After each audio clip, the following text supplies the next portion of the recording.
Well, holy shit. I actually managed to do it. After procrastinating for ages, I finally managed to produce an audiobook version of the Lunatic Fringe book. It's currently available on all Amazon sites, audible.com, and shortly on iTunes.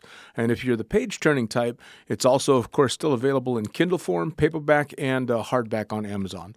10 hours and 10 years worth of Blue Skies Magazine's articles, all available to you right fucking now, including a few author's notes and even an apology or two. Enjoy.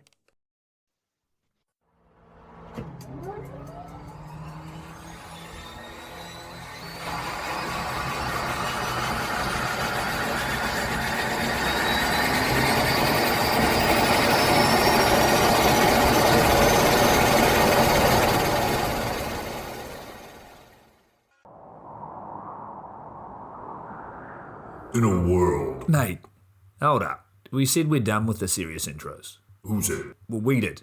I don't remember that. Well, I said it, and you're me, so, you know. Well, I don't care. In a world. Hey, I told you. We're keeping it light. You do it on your own then. Well, technically, I already am. So, anyway. Fuck yeah. Pure wild flight. Get it down ya. How good? Visit nzaerosports.com. I get to do the next one. Well, obviously, you moron. We both do. Of course, I absolutely love the NZ Aerosports business model. I mean, come on. One glance at an Icarus fuck yeah sticker and you know it lines up perfectly with the fucking pilot mentality. But outside their wonderful use of colorful language and a great company vibe, there's a long list of reasons to say NZ Aerosports fuck yeah. NZ Aerosports blows me away right out of the gate as a canopy manufacturer with a bold offer. They give you 10 jumps on your brand new nylon to decide if you want to keep it, swap it out, or even return it for a refund. I mean, seriously, how incredible is that? That's like getting halfway through a prom and deciding you prefer the slightly racier date that goes down faster. Seriously, they do that. If you're not madly in love with your new canopy after 10 jumps, they'll let you swap it out for another size or model, or even get your money back. And the range of canopies they've got? Man, they've got a style canopy to fit every jumper and every situation with models you know and trust, like the Sapphire 3, the perfect choice for the beginner or intermediate canopy pilot. The Crossfire 3, when you're ready to kick it up that elliptical notch. The JFX 2, if you're looking to up your new swoop game. The Leia as the workhorse and dirtwater dirt beast. Or the Petra. The Petra cranks out crazy power and is nothing short of a record breaker. But hey, it's not always about speed either. Take the Kraken. Built as a low pack volume canopy specifically with wingsuiting in mind, she gives you all the performance you're looking for with the reliability you need that'll have you itching for that next formation, rodeo, or puffy cloud. So the equipment is top of the line kick-ass stuff as you already know, but how about the team? Well, the customer service gang is there to sort you out whenever you need them. Maddie and Beto are always there to help with Jen holding the reins. They're available for you at sales@nzaerosports.com, and they've got a kick-ass live chat tool on the website if you're wanting to hit someone up right away. These are the crew you're going to want to talk to get those custom orders in. With the stock nylon, once you know what you want, they'll have that shit on a FedEx truck as soon as the credit card machine says approved and get you in the air in no time. For your custom orders, you'll be able to get a time frame for building and shipping when you design it, so get to it. And demos. They've got demos in the US available from their partner Rock Sky Market. The whole US demo fleet is there with Sapphire 3, Crossfire 3, Kraken, JFX2, and Leia canopies in a range of sizes. They also offer student and tandem demos in the US. Bottom line, every step of the way, NZ Aerosports is there to get you what you need, and I personally couldn't be happier to be teamed up with them here on Lunatic Fringe. And now, time to get started with Lunatic Fringe Into the Void, brought to you proudly by NZ Aerosports. Fuck yeah!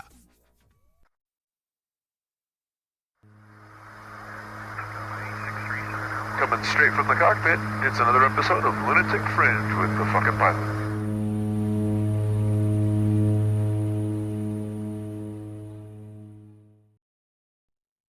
Ready, set, go! Back in the can for another edition of Lunatic Fringe Into the Void, and a reluctant smiling face on the end of this line. Let's start it out. Tell me, who the fuck are you and what do you do? So I'm Jenna. I'm from Switzerland, and most of you probably know me as the orange-black flying wingsuit pilot. Nice. Nice. Yes, I have seen your work. It's terrifying. Terrifying. No, come on. No, I it's super, super cool. I've watched the stuff that you've done for quite some time, and it's pretty damn impressive. Thank you. Well, I try Yes. to make it as or look as safe as possible, though, even though you say it looks terrified. Well, again, that's only from someone that's never actually done it. So I suppose it's like somebody that's never jumped saying that skydiving looks terrifying. Same thing. Yeah, that's true. I agree. So I got you here because a mutual friend of ours threw you totally under the bus. But I would like to point out that he's also been one of the most drunk guests I've ever had. And any regular listeners will know by his atrocious butchering of lyrics when he sang for me. Well, I did listen to the podcast, and do we mention a name or not? Or Yeah. not? Oh, Ty Hookah. Ty. Yeah. Absolutely. The crazy Kiwi, man, that I had to get drunk and make play the guitar in order to not fuck up our podcast. To be fair, it was really entertaining, huh? I loved it. I knew it was gold as it was being recorded. I was just in heaven. Yeah, I think I do need to say I started with the second podcast and I didn't listen to the first one yet. Oh, Will. so, and he may have told you this, but technically that was his third podcast because the first one he did was so bad I couldn't air it. Yes, he said. So he basically said to me, like, look, you cannot be like any worse than I was. So trust me, you're already doing better. Thank you. That's very good words. Like, I really appreciate it. Yeah, fair enough. Fair enough. Well, so I'll tell you, let's start it off like I always do. I want to hear about how you got started, not necessarily in skydiving and in base, but in anything extreme. Well, technically, skydiving for me is the first, let's say, extreme thing I'm doing. And it happened actually very casually. On a Friday evening, my neighbor asked me if I would like to join him on a skydive. And, I wasn't really aware that skydiving is a thing. I joined him, I think I already had a couple of beers into this. So we went to this little airfield close to my place in Switzerland. We did a tandem and I was hooked straight away. Without any idea what you were getting yourself into. I landed and I knew, okay, this is something I need to do by myself. So literally 2 weeks later, I started with the AFF. I mean, I started out in a great place for views over the high desert in Las Vegas, which was a pretty stunning place with Lake Mead and the Strip in the background. But I can't imagine doing your first jump in fucking Switzerland. Well, you get used to the scenery and stuff. Like, it's not, I know everybody's always saying like, oh my God, you're so privileged, you're in Switzerland and stuff. Like, yes, I agree. But if you look at the mountains every single day, you're getting used to it with everything. Like, it's the same with everything else. Not that I don't enjoy it anymore, but yeah, it's home, Sure. Well, a little bit different for you for sure. But I mean, I'd imagine there must have been a number of times in the beginning of your skydiving career when you had to have a different appreciation for the mountains from thousands of meters above them. Yeah, that's true. And especially also because we do have like some different, kind of areas. Some areas are very flat.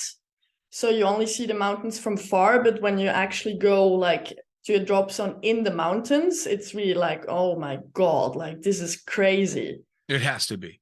Yeah, that's true, for sure. So now, being born and raised in Switzerland, I'd imagine you were a lifelong skier or snowboarder as well. Yes, yeah, I think I'm skiing and snowboarding since I'm 4 years old. Okay, so it's kind of funny because obviously nowadays most people don't think of skiing and snowboarding as an extreme sport, but there was a time when it absolutely was considered that. Yeah. I mean, it sort of still is, especially when you go off the slopes. Yes.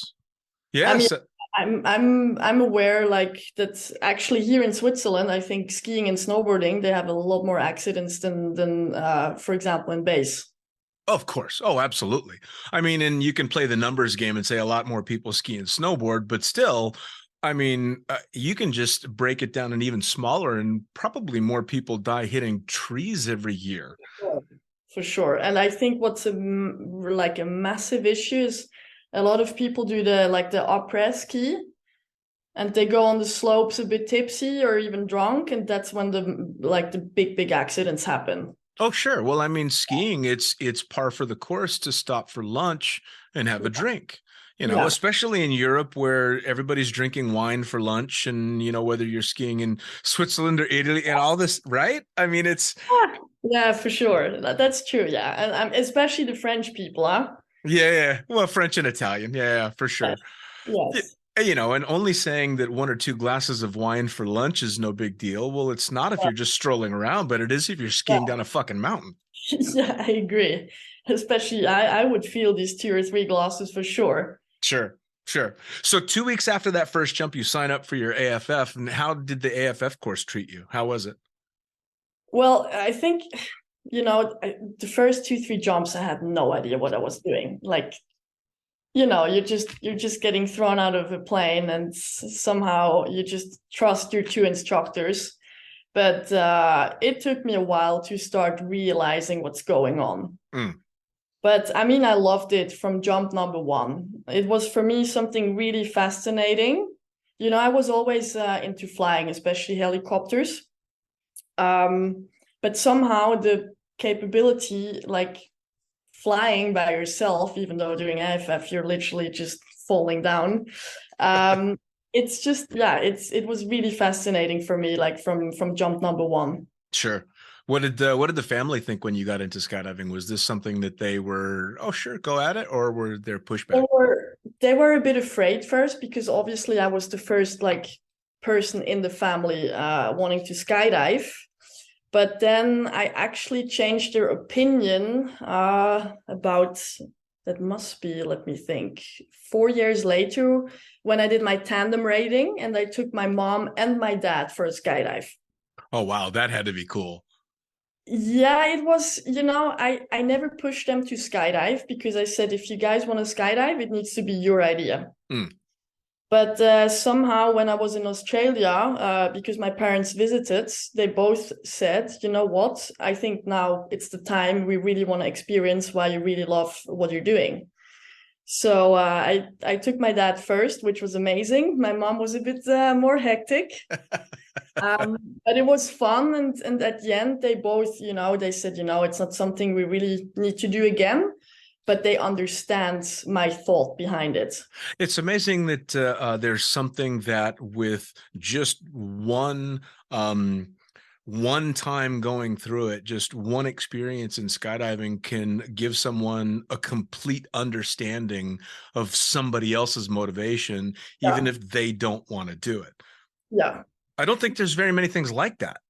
No, I don't think so either. But that's exactly the reason why I never really tried to convince them of what I'm doing. I just said, you know what, I let time work. And whenever they are going to approach me and they think like, hey, we would like to share this experience with you, it's fine. But, also if my mom would have said, sorry, I cannot do it, I'm okay with this. Sure. But by now I have I have 100% support from my parents. That's awesome. They trust me, which is great. But sure. It wasn't always like this at the beginning. Well, now you said the process from AFF to getting your tandem rating was about 4 years. How did you segue into getting to the point in the sport where getting a tandem rating was something you wanted to do? Basically, because I used to work in advertising agencies for about 8 years. That was my original job, being like a marketing planner. And I never really enjoyed the fact of being in front of a laptop from Monday to Friday. I was a bit, getting itchy feet, I would like to move my body.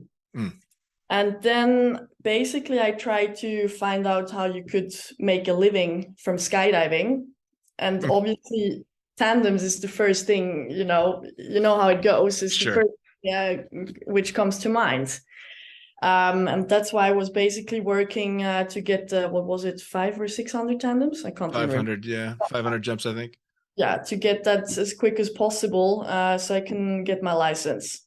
Okay, so you were like, you know, something, I'm pushing specifically for this. So for people like me, I avoided the tandem equation for as long as I could. And a lot of people get into jumping, never thinking of getting tandems, but you were aiming straight for it. Well, the thing is, the first aim I had was flying wingsuits after the 200 jumps. But obviously, like in 2011, I think that was like, I had no clue that you could become a wingsuit coach, you know, that was just like, oh, okay, I fly a bit of fabric and it's fun. But I didn't see, or I didn't know anyone who actually makes a living from wingsuit coaching. So that's why I said, you know what, I fly wingsuits, but whenever I can, I need to get my tandem riding so I can actually work at the drop zone. Sure. Well, 2011 was pretty, it wasn't early on in wingsuiting, but it's still back there quite a ways. I mean, yeah, I think it made a big evolution. Like from 11 to now is like huge. Yeah, it's like sometimes I'm like, oh yeah, true. I started in 11. It's crazy, like what happened like within all these years. Oh yeah, I talked to the Squirrel Boys, and I equated it to using the analogy of skiing and snowboarding. Wingsuiting was a lot like snowboarding. Us skiers like me were like, get the fuck off my mountain, you're ruining my moguls. And then it became, of course, its own sport in its own right. And wingsuiting kind of did the exact same thing. Yeah, I agree. It's I mean, already if you compare the suits from 2011 to now, it's just like, what was this in 11? Just a piece of loose fabric. It was a fancy camera wing. Yeah, exactly. It looked a bit like camera wings, right? That's true.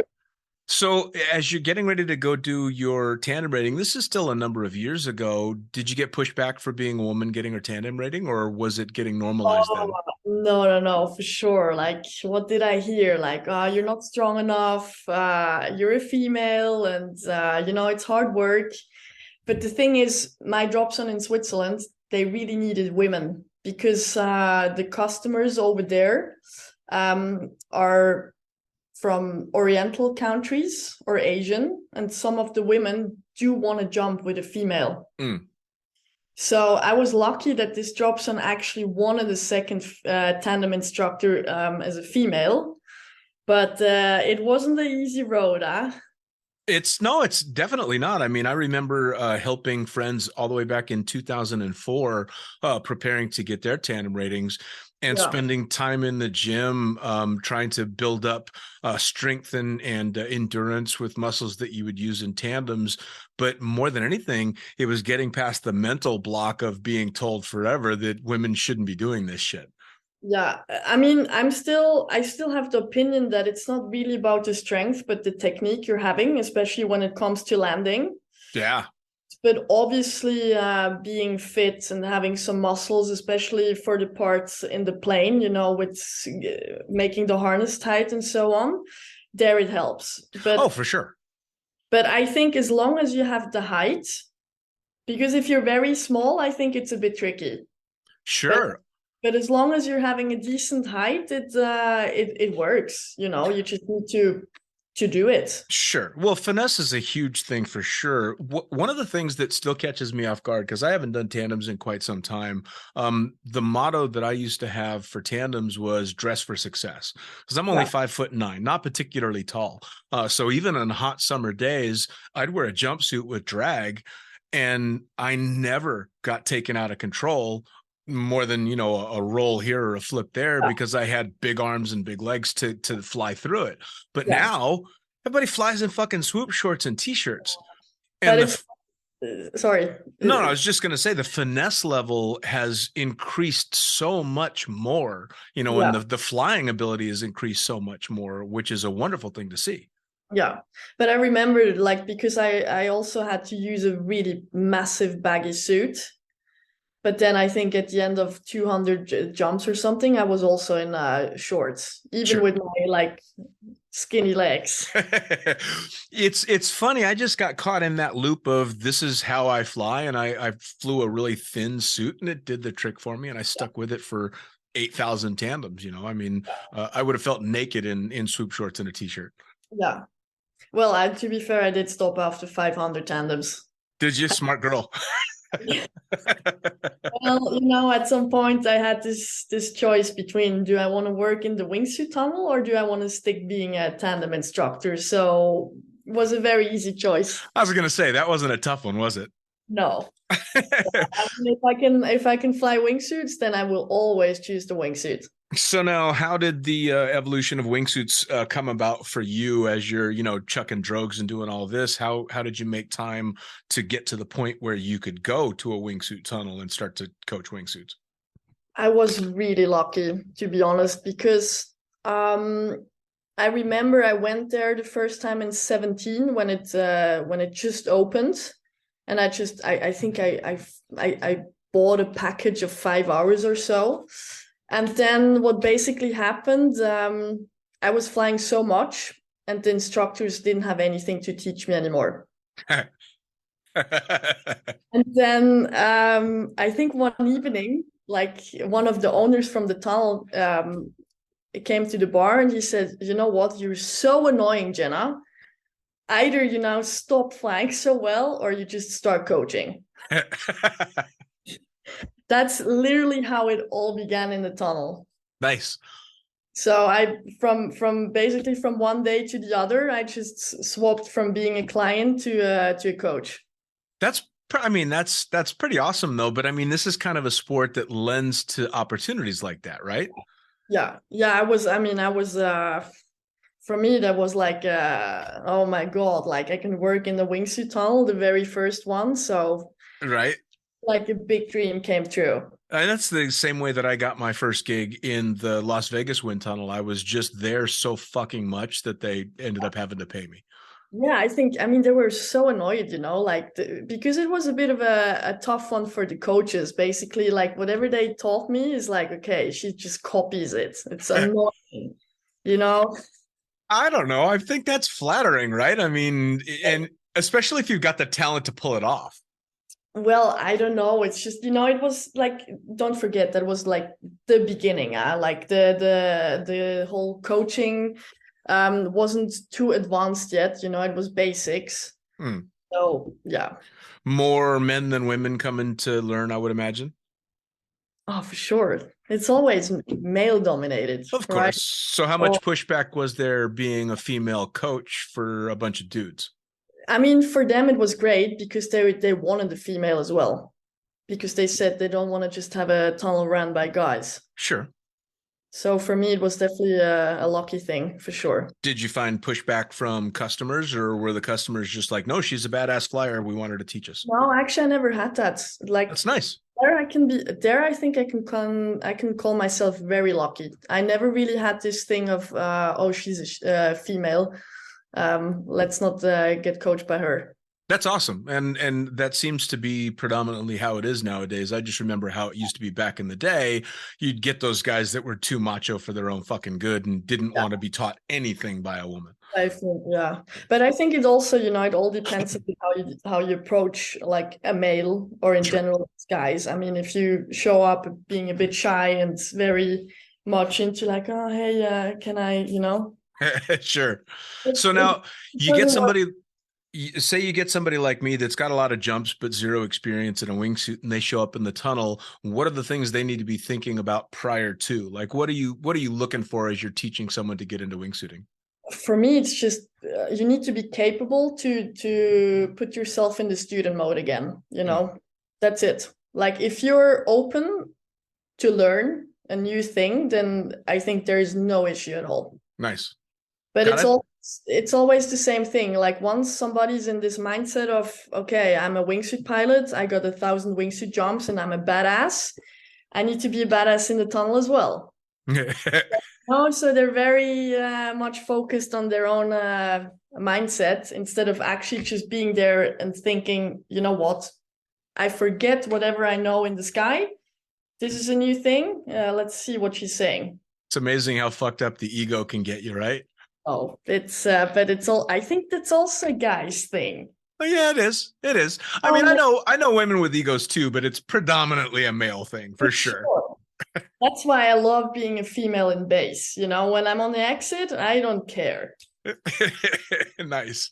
There can be like 10 guys like arguing about their jump, and I'm just there, like, oh yeah, do whatever you guys want to do. I'm just now doing my jump. Nice. Now, is the wingsuit tunnel the same as normal tunnels in that all the skills that you have in the sky have to take on a much more controlled take to them? I mean, obviously you're going to be bouncing off the walls to some degree, but is it dramatically more difficult in the tunnel than it is in the sky? I think it's different because you really need to learn how to fly very precise and small. Sure. Because obviously you got the walls, but once you have this, it's a very easy conversion. Like if you take it out in the sky. Now you need to be a bit patient. It takes a while so your body can adjust. And I'd imagine it's quite a big transition switching up from the entry level and mid level suits to the massive fucking things you guys are flying now. If you hit the wall, it's gonna be double painful, I can tell you. God, I mean, it's got to be. Well, oh my God, I've seen nasty falls and hits where I'm like, holy shit, is this person still alive? And you know what's the worst?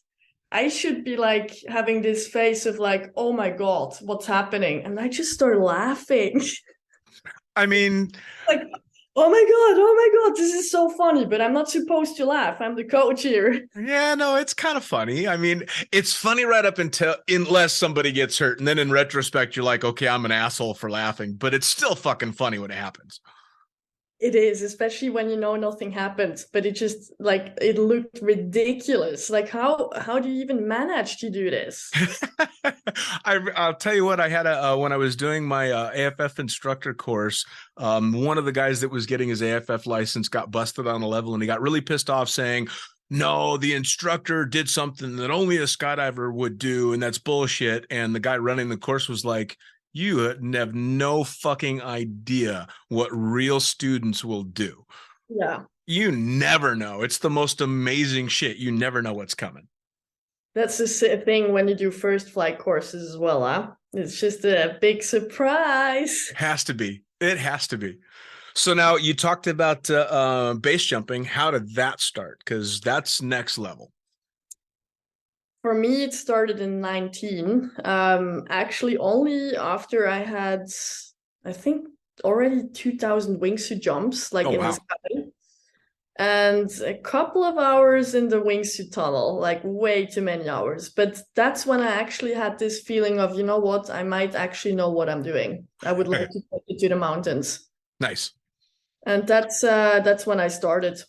So it was an intentional slow progression for you. The thing is, I never started wingsuiting with the thought of I want to be a wingsuit base jumper. Never. Think I had so much to learn in the sky, and I never really had this feeling of now I'm ready to take it to the mountains. Was there a particular moment that you remember where you're like, all right, fuck, I got to do this? Yes. Somehow, actually, at this, I got a lot of hours in the tunnel, and at some point I really thought like I can fly any position I want to fly, like at any speed. So at some point, like this should be not that difficult taking it to the mountains. Sure. And then, I progressed very slowly. Like I didn't just go straight to Brento, took a wingsuit, and good luck. But somehow it felt very natural to me. Did you do a base course, or did you just know the right people by then? And no, I had like a 101 with a mentor. Nice. Yeah, I didn't want to do a course just because I felt like base is something I would like to do just with one person, and not like being with 20 other people and being loud, and then maybe even being pushed into things you don't really want to do, but then you do it because you got 20 people looking at you. It's like, come on, you can do it. Yeah. I never really thought about that. I mean, I suppose I haven't really thought a whole lot about base courses, but I would imagine the larger the course, the more chance there is for peer pressure. Yeah, I think so. And that's why for me it was clear. I just want to do it with one person I can trust. And then also, do the things I want to do, because for me, like, I'm not going to do like a backflip of a bridge because I don't do these things. Right. So for me, yeah, it was just clear, I'm going to do the low things, but eventually I want to just put on my wingsuit. Sure. Now, what was your very first base jump? Where or when? Where and when? The very first one was in the Netherlands from an antenna. Okay. All right. 2019, and I did, I think, around 10 antenna jumps, and I really thought, like, fuck this. I want to go to Brento. Like, I want to just base jump my wingsuit. Sure. So I think after 2 weeks or so, after we did the low stuff, we went to Brento, and yeah, that's when it all started. It's funny, base jumping was popular enough when I got started. I was going and watching Bridge Day, and videos were coming out of guys doing antenna jumps, and none of that appealed to me at all. It looked just freaky. It just wasn't something that I wanted to do. It didn't actually start looking appealing until the first time I watched a video of somebody jumping off of Angel Falls. And then all I'm thinking, and again, this is before base specific gear was even out, all I'm thinking is, fuck, you got time for a reserve off of that thing if you needed it. Right. Yeah. That was when I was like, oh, I could do that. But by then I had already kind of shifted gears and decided that base jumping was just not in my wheelhouse, which was fine. So you go about it in what I consider to be a really smart way. And then you make that first few jumps off of something that I would absolutely fucking hate, but then you take it to the mountains, and I'm guessing that was next level. Well, the mountains for me were like, okay, this is where I belong. Right. That felt very natural, because when I was jumping off the antenna, I really thought, like, why am I even doing this? Now you're doing a whole pack job to be like, what is it, 2-3 seconds in like not even in free fall, it's subterminal. Yeah. So I just didn't really understand, like, why I would continue doing these kind of low jumps. I mean, if you like it, then it's okay, but I maybe do one low jump a year. And then I'm terrified, Right. I'm going to go into like a full frog position, and basically I already reached the pilot chute before I even pushed off. That was the thing that never appealed to me, right? Is I was thrilled with my skydiving career when I got past that almost adrenaline overload where you're just barely hanging on. And I got past it into the where I was still nervous before I jumped, but I was comfortable. And then I got to where in the back of your mind, you're like, okay, the nerves are back there somewhere, but I'm having fun and I'm really that was when I was thrilled to be a skydiver. So I couldn't imagine going into base jumping and just being at that fuck me phase the whole time. No, but I'm never like that. Never. Like, base jumping for me is just, it's something very relaxing. I know it sounds silly, but it's, you're on a hike, you're in nature, and the flight down is sometimes even, it can be really relaxing. Sure. Oh, I can understand.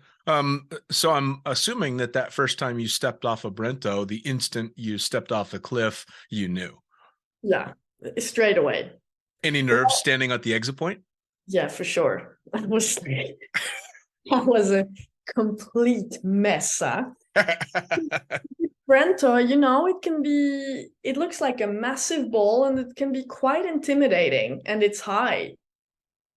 So no, I was a mess. Like, I was standing there, I think, just like, why am I doing this? Like, do I really want to do this? Like, is it safe? So it was good once I was in free fall, but the push off the cliff was I was happy nobody was on the exit. Yeah. I like it. So now your parents came around to appreciating and then even joining in your skydiving career. What did they think when you told them, hey, I'm going to start doing the really dangerous stuff now? Yeah. So there is actually where I did a small mistake. I never mentioned my parents that I'm jumping off cliffs. I always said when I go jumping, but I just didn't add this word base. Mountain space, which by now I realize it was a big mistake. But, for me, it was mainly because I knew my mom will be completely worried, and I don't want to make her days bad because of this. So I didn't mention. But then obviously with the internet, I think 2 years ago or so by now, she saw a video. Really? And she did not see a good video. She saw, the video of me flying through the crack, which is not the nicest video if you see your own daughter going through these walls. Yep.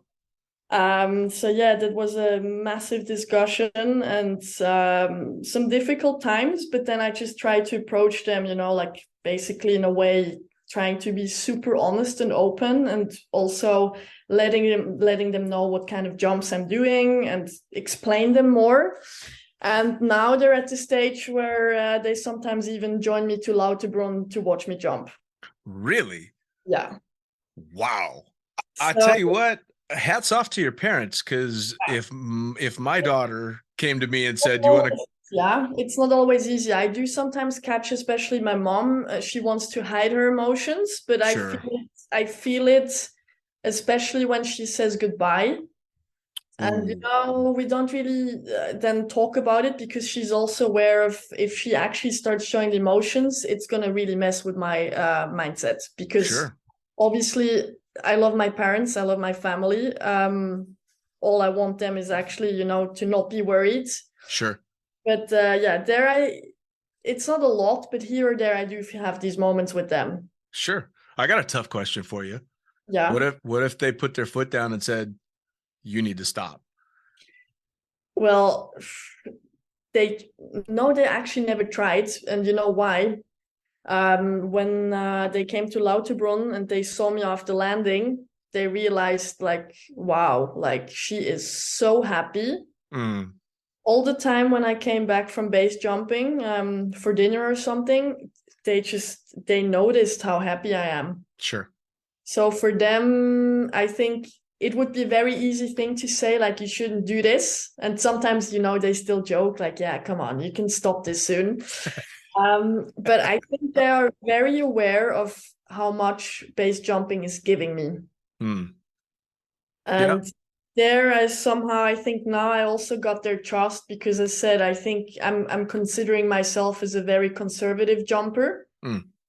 I could probably do more, but I just don't want it. Sure. For me, like sometimes it's a line straight out, or just, seeing some trees, but from far is for me more than okay. Sure. Well, now you said that you got busted out because you saw a video online. Is that because you're kind of all over the place? I mean, you are not what they would call a low profile base jumper. I know, and I have no idea why this stupid Wallenstadt video came up. But I think a friend of her actually sent the video, and she said, "Orange and black, that's your daughter, isn't it?" And then, Oof. we had, that was not actually a tough evening, some tough weeks with them. Oh, I bet. But, with open and honest communication, and also help from a friend of mine, who can sometimes explain things a little bit better because I'm getting impatient. Sure.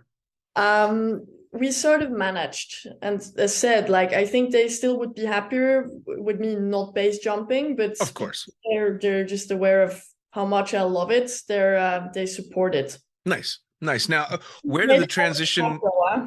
Yeah, right. Now, where did the transition come into from going from a casual base jumper to the level that you're at? Because most people would consider you elite level when it comes to what you do. Do they? Yes. I don't know. For me, base jumping is just, it's a hobby. I don't even really consider myself as I think I'm doing quite normal kind of flights. Yeah, but normal by whose standards? I know, but, well, I don't know. That's actually a tough question. I still think there are many people doing like way more crazy things than I do. Well, I don't necessarily think that it's a level of crazy because I mean I've met some truly crazy people that aren't doing the type of stuff that you're doing, and then people that I consider completely rock solid sane that are getting grass stains on their knees flying down fucking mountains, you know. So I think it's all kind of there's degrees to all of it. I mean, like to be honest, like taking for example the acro stuff to the mountains for me was not that difficult. But also because I've been doing it, I don't know, like hundreds of times in the sky from the Sure. airplane. So this transition for me was in particular not difficult because of the maneuvers, more getting used to the environment. Mm.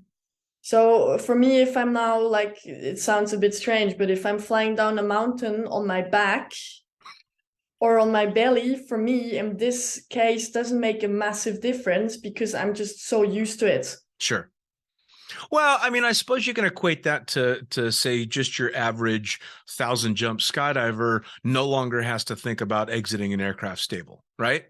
And that's exactly like for me, it feels so natural, if either I'm on the belly or on the back or I'm doing like a transition, it's very natural.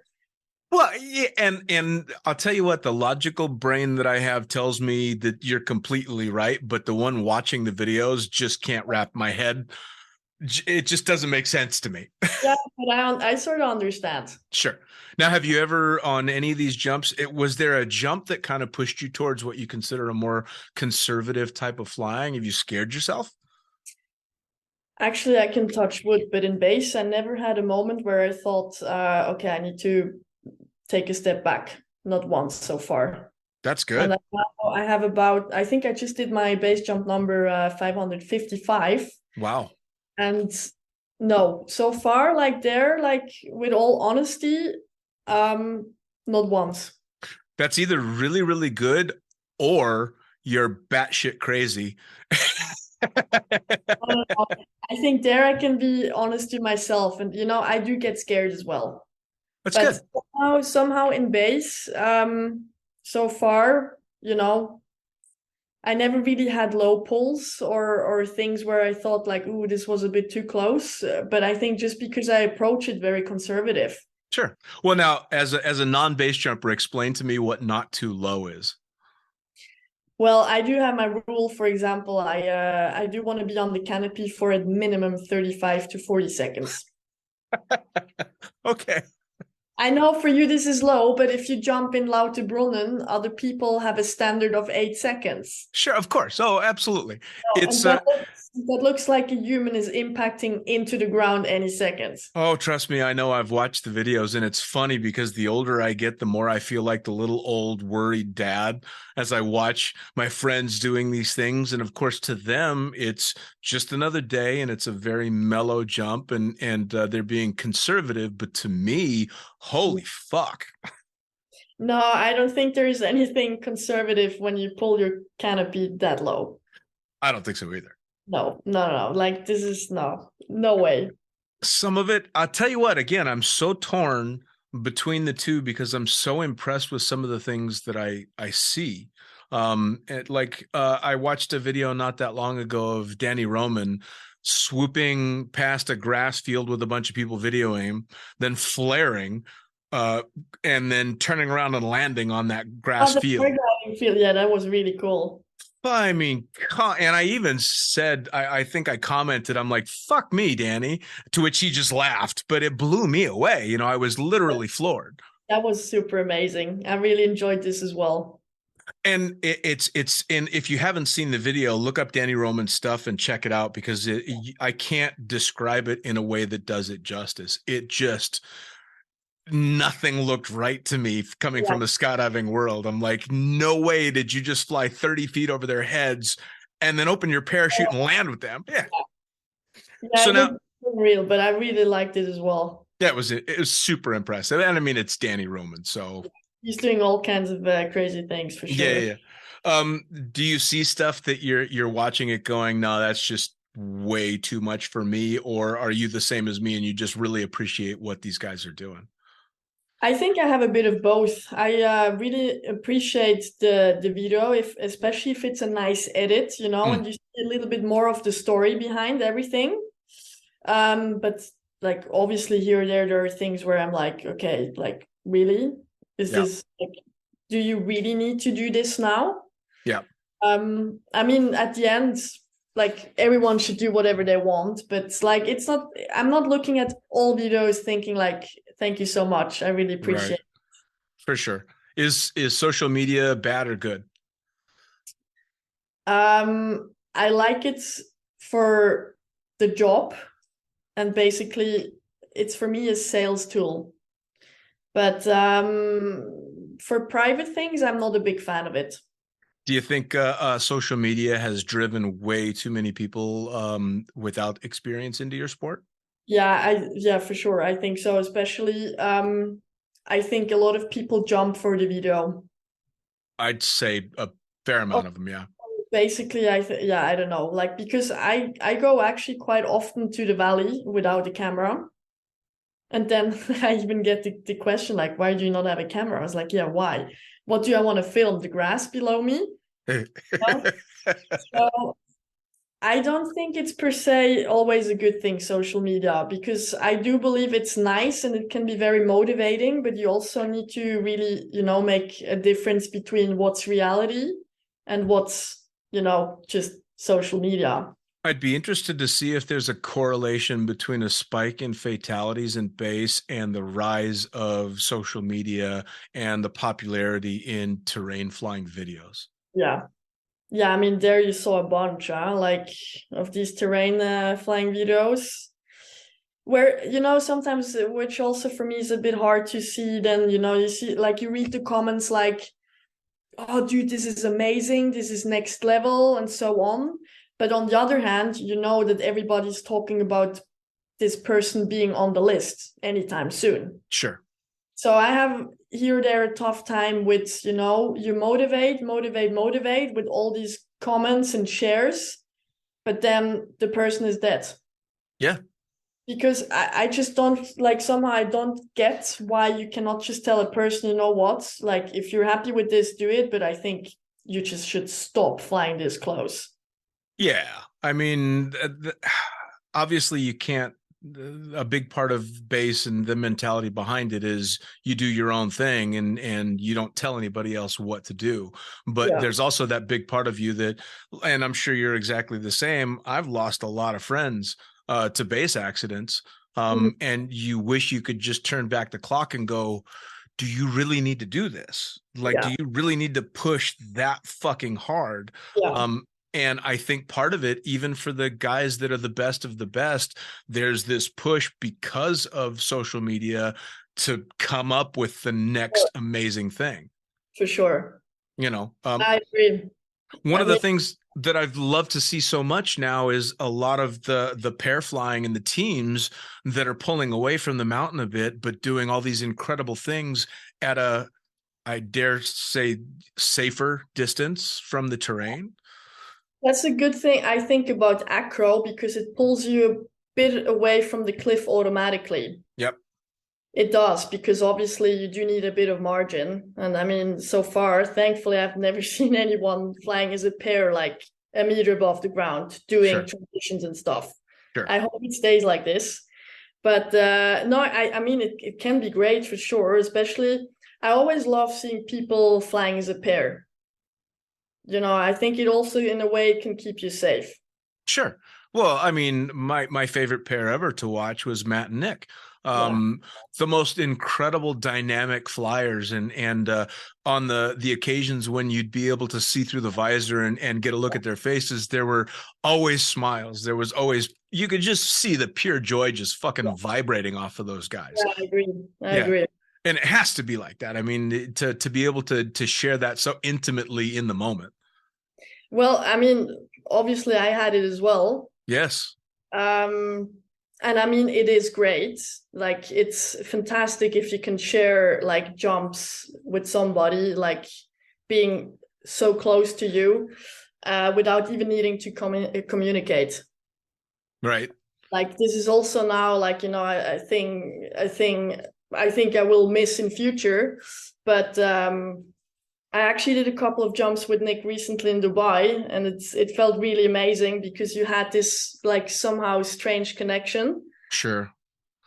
That's got to be really strange, right? I mean, to have a connection that's tied to nothing but loss, right? Yeah. Yeah, it honestly it's also very difficult to describe, but I think once you meet the person like who went through the same, you just know. Sure. I mean, I've never been able to put myself in the shoes of a base jumper, but as a skydiver that's lost friends Yeah. and continued skydiving, I guess I understand, but I think it's got to be so much more intense, especially when you flew with your partner for, such amazing jumps, and Nick and Matt were, I mean, they were the Nick and Matt show, Yeah. so you just didn't think of one without the other. And so, And you're and looked at as a unit or like as a pair, yeah. absolutely. And I watch videos of Nick jumping now with such joy that he's loving what he's doing, but always a sense of sadness, right? Yeah. And I guess that doesn't go away, and it probably shouldn't go away. That's kind of what makes it so special. Yeah, it's actually it's interesting because I started jumping again quite quick. Just because I didn't want to lose the joy of my passion. And then I do need to say I found a lot of joy in jumping with other people again as well, but it's just different, Sure. It's different, but I think you should never really compare things. And for me, I just now look at it in a way where it was a great time and I carry it with me.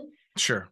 But now everything else is also fun, and I had to learn it again though, because first of all I thought like, okay, now with who am I going to jump with? Is it going to be fun again? And actually the first trip I did to Dubai, I realized, I still have fun. It's good, Which is huge. And I mean, I know it sounds cliche, but the ones that we've lost would not want us to stop doing what we love because they're not here anymore. Yeah, they'd be horrified. That. Yeah. I mean, every friend that I've lost to skydiving would be fucking horrified if they knew I hung up jumping because they weren't with us anymore. Yeah. I do agree. And like I had a lot of people thinking it wasn't smart of me already base jumping again 2 weeks after, but for me it was so important. Sure. Like I really felt like, okay, like this is, I love it, and I do need to feel this passion again. Like if I'm just waiting, it's going to be worse and worse. Well, if you had walked away from it, I think that's something that you would regret forever. At least if you go back and you make that jump and land from that jump after the fact and go, maybe it's time to change, then it's different, but you can't just walk away from it without knowing for sure. No, and by now it's different, but I find a lot of joy. Which is what it's about. Yeah. I mean, let's face it, we do what we do because we take joy in it. We're never going to get fucking rich. We're never going to be any more than slightly famous within our own very, very small community. Yeah. So it's got to be for the joy of it, or what else are you doing it for? Fucking YouTube hits? No, but I think I never really jumped for videos in general. Yeah, which is commendable and not always the case. That's true. But no, I mean now, like I just enjoy with jumping random people. Like sure. I don't care at all. Sure. As long as I can land and I have a laugh, it's perfect. And you're still coaching in the tunnel, yeah? Not in the tunnel for now. Like okay. I did a bit of a break because we did a lot of camps. I think almost 40 camps in 3 years. Jesus. So I was a bit not burnt out, but I had enough of tunnel air. Sure. And that's why I wanted to focus again on skydiving coaching. Nice. That's what I'm doing at the moment. Now, just out of curiosity, with the tunnel, do you get non-skydivers coming in to learn how to fly wingsuits in that tunnel? Sometimes, but it's definitely more a pro flyer area. I was going to say, because The You tunnel guys, go is ahead, go booked. ahead. Sorry. The tunnel is mainly booked with pro flyers. It's Cool. just, yeah. I That's was going to say, because I couldn't imagine how many of the guys that come out to make that first tandem going, all I want to do is learn how to fly the suit down the mountain. no. I mean, you see that at the drop zone. That's why people start AFF these days, right? Because they want to be this cool wingsuit base jumper. Sure. But Well, now in the tunnel, not. No, it's mainly just wingsuiters who want to improve their flying. and again, what about people like me that would be considered a professional skydiver but never touched a wingsuit? Are you getting that quite a lot? Yeah, that's quite often, because I think a lot of people are afraid to put on a wingsuit and jump out of the plane. And with the tunnel, they basically can take a bit the fear away of flying, having the wingsuit on, feeling a bit how it feels having the arms and legs like locked. Sure. So I think it's a good thing sometimes, even if somebody wants to do a first flight course, but then they do 1 hour prior in the tunnel just to get comfortable in the suit. Sure. Well, I remember when I actually had asked about learning to fly the wingsuit, I asked the late, great Micah Couch out of Dubai, who is a friend. And I'm like, hey, so maybe sometime when you're out in the desert, you could, put me in one of the smaller suits and we could go for a jump. And Micah, being Micah, is like, dude, I got one of my suits right here. You could just get on the next load with me. And whoa. Better not. No, yeah, I'm like, full stop, motherfucker. No. Sure, just take my suit. No briefing, nothing. Just give it a go. Oh, I guarantee he would have given me a briefing, but it would have been on the way to the plane. Yeah, like a 2 minutes briefing. Well, that's kind of the funny thing, though, is people assume that when you get to a certain number of jumps, you can just handle whatever's coming at you in the sky. And so when people ask me how many jumps you've gotten, I say 12,000, they assume, oh, this guy fucking knows what's up in the sky, not taking into account 8,000 of those jumps are tandems. Uh-huh. Yeah, but I mean, that's why I said you need to put everyone into the student position. Everyone, yes. No matter how many jumps. Yes. Well, and coming from my perspective, being a student, again, is fun. I like sucking at stuff. But me too. I love learning. Yes. And even now in the wingsuit, I'm still, I love to learn new things. Well, and as these suits evolve and evolve and evolve, I'd imagine the learning process is never ending, isn't it? Oh, I personally do believe, like, once you're in this mindset of you don't need to learn anymore, that's maybe when you should stop coaching. That's maybe when you should stop jumping and go take up golf. Yeah, even this, yeah. Yeah. Yes.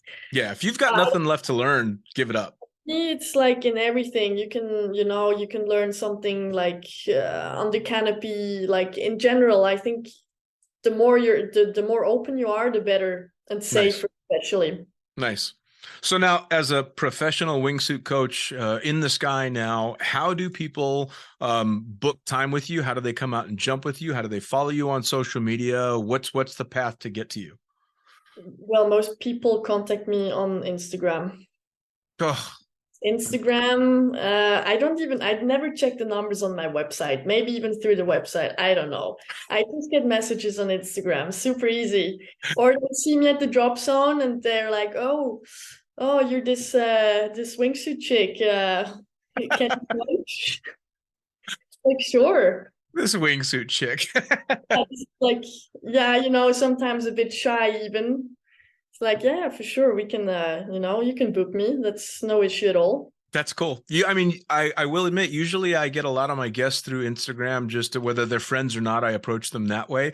But you got thrown under the bus by Ty. Oh, yes. That's actually my favorite story about this whole interview and chat that we've gotten to have was I literally got a message from Ty going, she says she really fucking doesn't want to do your show. Here's her number, message her. And then I literally messaged you and he was telling me, oh, she's going to kill me. She's responding. Well, I'm not in Dubai yet, but yeah, I think I definitely will. He's gonna get that back for sure. Slap him right across the face for me. Well, Give him a big kiss on the cheek and then slap him. Yeah, I For will me. do that. But you know how we met, huh? No, please tell me. That was, I think that was actually a Sunday, and that was for the first time in a very long time jumping slick without a wingsuit. Oh, wow. And I landed and I said to a friend of mine, dude, like I really need to put on the wingsuit again because I'm getting a ground rush from these openings without a suit. So I've heard the guy on my left, like just giggling. So I looked over, it's like, why are you laughing? It's like, yeah, just because I just heard this conversation. That's how we started to talk. Oh, that's funny. It's like because of my fear of a ground rush. I thought you were going to tell me you didn't have your wingsuit on and he dropped you long and you didn't make it back. No, but I did do wingsuit jumps with him, I think, on Wednesday, which was hilarious. Nice. Yeah, he said basically he's been hitting you up for coaching and stuff. So is he any good or does he suck? Tell me he sucks. Well, now it's recorded. That's a bit mean, huh? No, like, okay, I think he still has a lot to learn, but his flying is pretty decent. And he's a quick learner, sometimes actually annoying. See, that's not nearly as funny as I was hoping for. Just the best thing, like if you ever tell him to basically copy what you do in a wingsuit and he's doing it, you see him flipping over. I like that. It was kind of the same teaching him how to fly the otter. It's like, just Ty, do the salmon, and you just see him like bouncing around in his suit and almost flipping over and goes head down. It's like, stop doing this. He sent me one video of him kind of on his back spinning out of control for a little bit that gave me a good giggle. That was that one though.